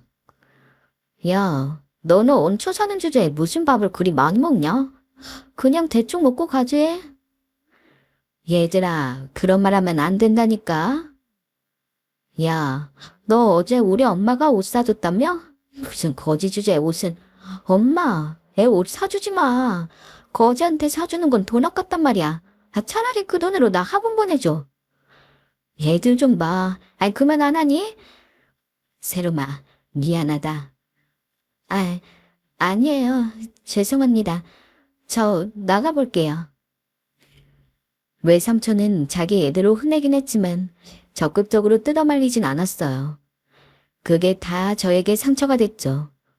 어른이 제 편을 들어줘야 할 상황에 그러지 못하니 아이들은 점점 더 저를 하대했고 어느 순간 절 이 집의 하녀로 생각하고 있더라고요. 야, 너 슈퍼마켓 가서 빵 좀 사와봐. 내가 왜 가야 해? 너 우리 집에서 얻어먹고 사는 애잖아. 그러니까 네가 내 심부름도 해야지. 거지 주제. 특히 그 집 큰딸은 덩치도 저보다 몇 배로 크고 무서웠는데 틈만 나면 제게 심부름을 시켜댔어요. 저는 그걸 고스란히 할 수밖에 없었고요. 그 아이가 자기 부모 몰래 제게 신체적으로 상처까지 입히는 상태에 이르렀을 땐 차라리 공중 화장실에서라도 먹고 자고 지내는 게 속편할 것 같았습니다. 하지만 당장 돈이 없어 어디도 못 가는 제 현실이 부모가 없는 고아라는 제 처지가 그렇게 원망스럽고 서러울 수가 없었어요. 그리고 우습게도 그때는 아빠 생각이 나곤 했습니다. 만약 아빠라도 와서 내게 돈이라도 좀 그런다면 어디든 갈 수 있을 텐데. 그래서 가끔씩은 외삼촌에게 묻기도 했어요. 혹시나 아빠에게 연락이 온 게 있는지 말입니다. 안 왔는데? 왜? 아빠 보고 싶니? 아니요, 절대 아니에요. 그럴 리가요. 그 인간이 보고 싶거나 하진 않았습니다. 어렸을 적 가장 강렬하고 더럽고 무서운 기억만 심어놓고 간 그 인간과 한 공간에서 숨도 쉬고 싶지 않았어요. 만약 다시 보게 된다면 엄마를 대신해서라도 한 사발 욕을 퍼부어 줄 수 있겠지만요. 하지만 제가 당시 필요한 건 돈이었습니다. 그맘때쯤에는 빨리 어른이 돼서 이 집을 나가야겠다는 생각밖에 하지 않았습니다. 제가 얼른 성인이 되어서 작은 원룸이라도 구해 살아야 큰이모도 작은 외삼촌도 저 때문에 신경 쓸 일이 없을 테니까요. 그래서 고등학생 때부터 조금씩 알바를 했습니다. 어차피 공부를 원래부터 잘하는 편도 아니었고 대학에 갈 생각도 그때는 없었어서 그냥 고졸로 빨리 고등학교만 끝내고 공장에 가서 일을 할까 하는 생각이 대부분이었습니다. 뭐 어찌저찌 전문대를 나와가지고 졸업을 하기는 했지만 아무튼 그 당시에는 그만큼 빨리 혼자 독립을 해야 되겠다는 열망이 강했습니다. 그리고 실제로 저는 고등학교를 졸업한 뒤에 바로 집을 나와 살게 되었습니다. 돈이 많이 모인 것은 아니었습니다. 고등학생이 학교 다니면서 알바를 해봐야 돈을 얼마나 많이 벌 수 있겠어요. 모인 돈이 그리 많지는 않았지만 필요한 거는 일단 먼저 밖에 나간 다음에 몸으로 부딪혀서 어떻게든 해결해야겠다는 생각이었습니다. 큰 이모나 작은 외삼촌은 이제 성인인데 바로 독립을 하겠다고? 라면서 어느 정도는 겉으로 걱정해 주셨지만 제가 강건하게 독립을 이야기하니까 결국 알겠다고 했어요. 그러면서 뒤이어 그분들이 저 몰래 그래도 이 판에 줄어서 편하네. 돈 나갈 데 없겠어 이제. 나는 말을 하는 걸 들었을 땐 기분이 처참했어요. 끔찍하던 학창 시절을 지나 포기할 뻔했던 대학 생활은 꽤 재밌었습니다. 비록 전문대라서 2년만 다니면 됐지만 당시만큼 제 인생에서 행복하고 즐거웠던 순간이 없었다고 생각해요. 게다가 전문대 자체가 졸업을 하고서 바로 취직을 생각하는 목적으로 공부를 하다 보니까 이론적인 것보다는 실무적인 경험을 쌓을 수도 있었고 게다가 대학에서 만난 친구들도 참 괜찮은 애들 뿐이었습니다. 게다가 제 인생은 그나마 성인이 되고서부터 조금씩 풀리는 팔자였는지 대학을 졸업하고서 거의 한 달, 두 달 안에 바로 합격을 하게 된 작은 회사에서 저는 지금의 남편까지 만나게 되었습니다. 남편은 저보다 1년 먼저 입사해서 일을 하고 있던 당시 저의 사수였어요. 서롱씨, 이 문서 파일 저장할 땐 이 형식으로 하면 돼요. 다음부턴 서두르지 말고 차근차근 해봐요. 잘하고 있으니까요. 아, 네, 감사합니다. 남편은 잔정이 많은 사람이었어요. 아무래도 사수다 보니까 신입인 저의 곁에 딱 붙어서 일을 가르쳐주고 그랬는데 뭐든 자상하게 알려주었고 친절했어요. 당시 저희 회사는 야근도 많았던 회사였는데 그럴 때마다 저는 남편이 사수였기 때문에 뭐라던 남편과 함께해야 했습니다. 정말 과장 좀 보태서 화장실 가는 시간 빼고는 늘 남편과 붙어 있었던 것 같아요. 우리 이러다 한 몸 되겠어요. 오늘도 야근인데. 그러게 말이에요. 오늘 저녁은 뭐 먹을까요? 짜장면? 전 아무거나 좋아요. 서름씨 먹고 싶은 걸로 먹어요. 남편은 무뚝뚝하지만 착한 사람이었고 그러다 보니 함께하며 제가 마음을 주게 된 것은 너무도 당연하다고 생각합니다. 다행히 남편도 저를 이성으로서 보고 있었고 그렇게 저희는 함께 일을 하게 된 지 약 1년 만에 연인이 되었죠. 회사에는 당연히 비밀로 했습니다. 남편이 워낙 공과사가 뚜렷한 사람인지라 저희가 결혼 이야기를 하면서 청첩장을 줄 때까지 아무도 저희가 사귀는 사실을 몰랐을 정도예요. 그래도 시댁 어른들을 만날 땐 잠을 못 잘 정도로 걱정을 많이 했어요. 아무래도 제 환경 때문에 그랬죠. 남편도 그걸 눈치챘는지 저에게 얼른 무슨 일인지 말하라며 재촉하더라고요. 저기 있잖아. 사실 자기한테 말할 게 있는데. 나 결혼식장에 올 수 있는 부모님이 없어. 자기도 알다시피 엄마는 돌아가셨고 아빠는 연락할 길이 없어. 연락하고 싶지도 않고. 남편은 그 말을 듣고 한동안 아무 말이 없었습니다. 허나 그 다음엔 저를 그저 안아주며 괜찮다고 부모님도 다 이해하실 거라고 해주더라고요. 남편의 위로는 참 따스했습니다. 덕분에 마음은 좀 놓였죠. 허나 남편이 절 달래주었다 해도 시부모님을 뵐 때까진 그래도 마음 한편이 늘 불안했어요. 안녕하세요, 어머님, 아버님. 아휴, 어서 와요. 이름이 새롬이라고? 예쁜 이름이네. 우리 아들한테 말 많이 들었어요. 일단 시어머니와 시아버지는 남편만큼 무척이나 좋은 분들 같았어요. 제대로 된 부모도 없이 혼자 살고 있는 제가 탐탁지 않고 아들인 남편에게 조금 더 좋은 여자가 오기를 바라셨을 수도 있는데 저희 가정사정을 다 들은 시부모님은 어릴 때부터 너무 고생했네. 그래도 이렇게 반듯하게 살아줘서 내가 다 고마워요. 라며 저를 있는 그대로 받아들여 주셨습니다.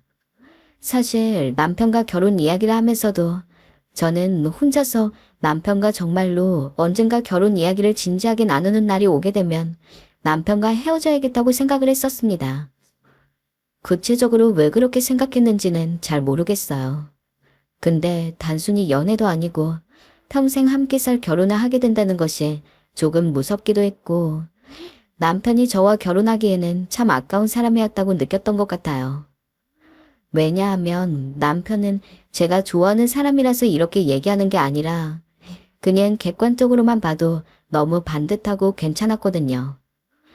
요즘이야 부모가 없고 그런 게 아주 흠까지는 아니라지만 그럼에도 불구하고 여전히 어른들 사이에서는 좋지 않은 인식이 남아 있었는데 제가 결혼했을 때는 더 그랬거든요. 제 잘못은 아니지만 솔직히 그런 가정 환경을 다 이야기해야 한다는 것 자체가 부끄럽기도 했고 지레짐작하며 상대방 부모님이 날 받아들이지 않을 거라는 생각이 있었습니다. 하지만 저의 예상과는 확연히 다른 상황에 저는 결국 무사히 결혼 허락을 받을 수 있었습니다. 그런데 참 안 좋은 일은 겹쳐 생긴다고 제가 남편과 신혼집을 알아보고 식장을 알아보며 마음을 놓고 있었을 무렵 사건이 하나 터지고 말았습니다. 바로 남편이 하는 통화를 얼핏 엿듣게 된 거였는데요. 아니, 엄마, 새롬이 아버지랑 연락이 안 되는데 그럼 어떡해요? 억지로 그분을 모셔올 순 없잖아요. 아니, 새롬이한텐 나쁜 짓만 한 사람이래요. 그런 사람을 결혼식장에 들이는 건 제가 허락 안 해요. 듣자하니 시어머니께서 아무래도 결혼식장에 제 부모님이 아예 없다는 점이 마음에 걸리셨던 모양이에요. 제겐 티내지 않으셨지만 막상 그런 말을 뒤에서 듣고 나니 억울하기도 하고 마음에 걸리기도 하더라고요. 그래서 어떻게 할까 밤새 고민을 하다가 아빠를 찾게 되었어요. 다시 말하면 제가 찾았다기보단 아빠가 절 찾았다고 봐야죠. 그래, 새롬이냐? 이 번호, 네 외삼촌한테 알아낸 번호다. 잘 지내지? 한번 볼 수 있냐? 절 왜 갑자기 보자고 하시는 거예요? 아빠가 딸 보자는데 무슨 이유가 있어야 하니? 얼른 보자꾸나. 너한테 할 말도 있구나. 아빠가 갑자기 절 보자고 했을 땐 심장이 쿵쿵 뛰었습니다. 저도 모르게 무의식 중에 어린 시절 아빠에게 무서움을 느꼈던 기억이 남아 있었나 봐요. 아빠를 보기 전까지만 해도 얼마나 긴장이 되고 몸이 떨리던지 토가 나올 것처럼 신물이 위로 올라왔어요. 그래도 일단 얼굴은 보고 결혼식장에 와달라고 말해야 하니 도살장에 끌려 나가는 것처럼 억지로 나갔습니다. 나가자마자 마주친 아빠의 얼굴은 많이 변해 있었습니다. 한마디로 말하면 늙고 초췌해져 있었죠. 왔니? 그동안 잘 지냈니? 결혼은 했고 많이 컸구나. 네. 아빠는 웃기게도 굉장히 부드러운 어투로 제 안부를 물었습니다. 마치 저와 전화하고 안부를 주고받던 사람처럼 말이죠. 전 아빠의 말에 한마디도 답할 수가 없었습니다. 뭐랄까요?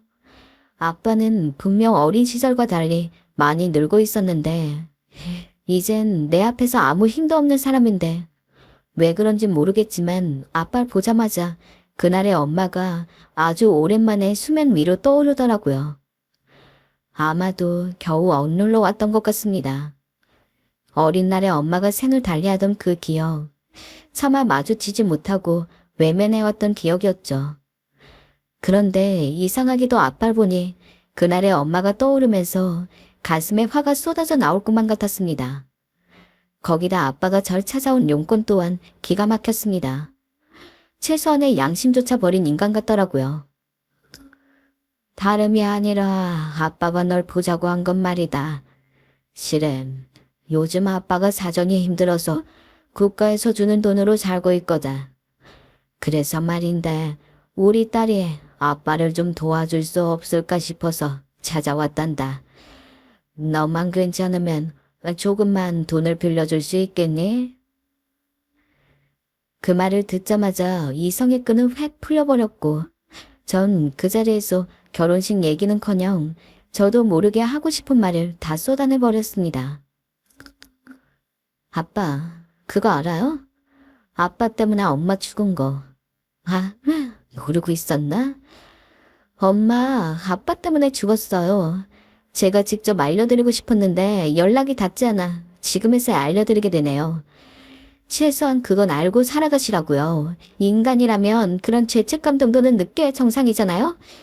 아빠가 어렸을 때 저한테 엄마한테 어떻게 하신지는 기억하시죠? 얼마나 잔인하셨는지, 얼마나 무책임하셨는지. 그러니 이제 와서 절 보며 추억 되새김질하고 좋은 아빠인 척하지 말아주세요. 역겨워서 토가 나올 것 같거든요. 아, 그럼 저 가볼게요. 다신 볼 일 없었음에요. 결국 결혼식 전에 아빠는 오지 못했습니다. 하지만 전 아빠 없는 결혼식이어서 행복했고 아빠와 제외한 그 끔찍한 기억 또한 저편으로 넘기기 위해 무던히 노력했어요. 정신없이 신혼집을 꾸미고 남편과 여행을 각오하면서 일부러 그렇게 바쁜 시간을 보냈던 것 같아요. 하지만 역시나 남편과의 관계가 좋았다 해도 시부모는 또 다르더라고요. 아버님은 괜찮으셨는데 언젠가부터 어머니께서 툭 하면 저를 함부로 대하는 발언들을 하시곤 했습니다. 예, 너는 여자가 삶을 이렇게 못해도 되겠니? 내 아들이 이런 집에서 살 수 있겠어? 잘 좀 해라, 응? 난 너 부모 없는 애라 해도 아무 편견 없이 받아줬어? 아이, 그럼 너도 나한테 뭐 보답을 해줘야 할 거 아니야. 보답이요? 아, 그래. 시부모님을 잘 모셔야지. 처음 이런 말을 들었을 땐 잘못 들었나 했습니다. 제 손을 잡아주시며 따스하게 절 받아주셨던 시어머니 모습은 온데간데 없고 차갑고 정없는 얼굴로 자꾸 제게 그런 말씀을 하시니 받아들이기가 쉽지 않더라고요. 어린 시절 눈칫밥 먹었던 시절이 생각나면서 시어머니 말씀 하나하나가 너무 상처가 되기 시작했어요. 내가 말했지. 반찬 사 먹지 말고 꼭 네가 직접 하라고. 네가 뭐든 직접 해버릇해야 하는 거야. 아니, 사 먹으면 한도 끝도 없어. 더군다나 내 아들은 밖에서 사 먹는 음식 좋아하지도 않는다. 내가 그렇게 키웠거든. 근데 왜 시애미 말은 듣지도 않고 자꾸 네 멋대로 하려는 게야? 너 내 말 무시하는 거니? 아니요, 어머니. 무시라뇨. 그런 게 아니라요. 예, 너 가정교육 잘 받고 큰 거 맞지? 아이, 그때 네가 네 입으로 그랬잖아. 홀어머니 밑에서 크다시피 했지만 엄마가 잘 가르쳐 주셨다고. 그럼 이것도 잘해야지. 이건 왜 못하니? 네 어머니가 너 그렇게 가르치셨든? 어머니, 어떻게 그런 말을... 저는 점점 시어머니와의 갈등에 지쳐갔어요. 제가 아무리 친털처럼 살뜰하게 하려 해도 돌아오는 건 차가운 냉대와 모진 말들 뿐이었습니다. 도와주실 줄 알았던 시아버지는 이를 넋놓고 보고만 계셨고요. 실망과 상처가 가슴속에 얼룩져갔어요. 그러던 어느 날 제가 참지 못하고 이를 남편에게 말하게 되었고 남편은 이를 알자마자 바로 중재에 나서줬습니다. 바로 시댁에서 먼 곳으로 이사를 간 것이었죠. 사실 남편 입장에선 하기 힘든 선택이었어요. 직장이 사는 집과 가까웠고 남편은 시댁과 문제가 없었으니까요. 하지만 상황이 심각해지고 제가 우울증에 걸릴 지경이 되자 남편은 말했어요. 우리 이사 가자. 더 이상 여기 있으면 당신이 너무 힘들어지겠다. 서둘러 내가 알아볼게. 고마워, 여보. 이사를 간 뒤론 그렇게 무사히 남편과 행복한 결혼 생활을 할 수가 있었어요. 지금 생각해도 남편에게 이 부분은 참 고맙습니다. 남편과 결혼해서 지낼 때는 제 인생의 황금기라고 해도 과언이 아닙니다. 저나 남편이나 아이를 가지는 것에는 그렇게 생각이 없어서 그 덕분에 저나 남편이나 결혼한 뒤에도 계속해서 다니던 회사를 재직하였습니다.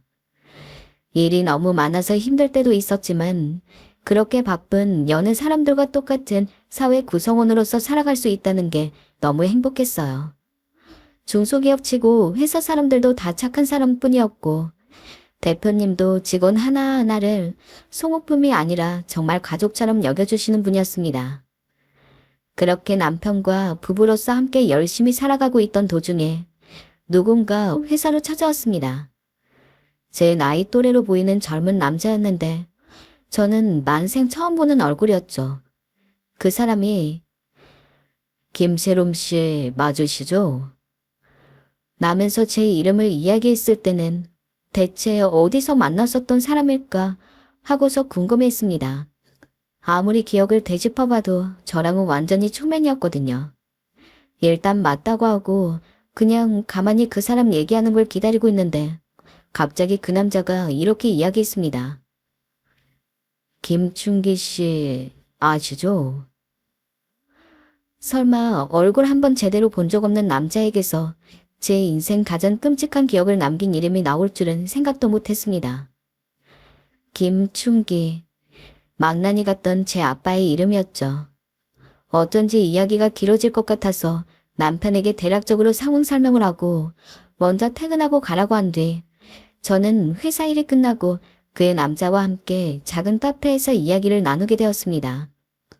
그 남자는 당시 아빠가 바람이 나서 집을 나가게 됐던 원인이 된 상간녀와 아빠의 사이에서 나온 아들이었어요. 시기상 계산해보니 처자식 버리고 도망가기 전부터 낳은 아들이더군요. 아, 대체 어떻게 그 아들이란 사람이 저를 찾았는지 잘 모르겠지만 그 사람이 저를 찾아온 이유가 더 어이가 없었어요. 아버지가 지금 간경화에 걸려서 간 이식을 해줄 사람을 찾고 있는데 저랑은 간이 안 맞는다고 하더라고요. 근데 아버지가 세롬 씨 이야기를 해서 혹시나 하고 한번 찾아왔어요. 세롬 씨도 저희 아버지 자식이니까 조직 검사라도 한번 해주실 수 없을까요? 기가 막혔어요. 간 이식은커녕 막말로 멀쩡히 있는 간이라도 떼서 버리고 싶을 정도로 아빠를 싫어했던 저로서는 정말 말 같지도 않은 이야기였습니다.